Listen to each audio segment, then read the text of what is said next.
খুলনার মানুষ দাবি আদায় না করে ঘরে ফিরে যাওয়ার নজির খুলনার মানুষের নাই।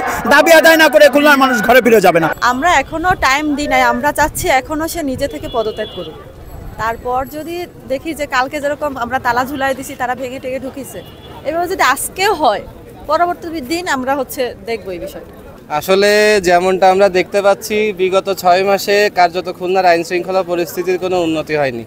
আমরা দেখতে পাচ্ছি একের পর এক হত্যাকাণ্ড হয়েছে, আইন শৃঙ্খলা পরিস্থিতি ক্রমাগত অবনতি হয়েছে, আওয়ামী লীগ নেতাদের বিরুদ্ধে কার্যত কোনো পদক্ষেপ নেওয়া হয়নি। তো সেজন্য আসলে আমরা এই ব্যর্থ পুলিশ কমিশনারের পদত্যাগ চাই। পুলিশ কমিশনার এর নির্দেশে নাকি শুনলাম সুকান্তকে ছেড়ে দিছে, সেজন্য আমরা চাচ্ছি পুলিশ কমিশনারকে পদত্যাগ করতে হবে এবং তার সবার সামনে জবাবদিহিতা করতে হবে।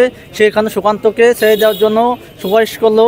দ্বিতীয়ত, সে মুজিববাদী পুলিশ কমিশনার। আমরা চাই না খুলনার মতো বাংলাদেশের 3য় বৃহত্তম শহর খুলনার মতো জায়গায় এই মুজিববাদী অদক্ষ কমিশনার এখানে থাকুক। এই জুলফিকার কমিশনার, আমি মনে করি কি আমাদের খুলনার জন্য খুলনার জন্য কেন, ইনি কমিশনার পদে থাকার যোগ্যতা নাই। ইনার যদি কমিশনার পদে থাকার যোগ্যতা হতো তাহলে একজন 4টা মামলার আসামিকে উনি ছেড়ে দিত না।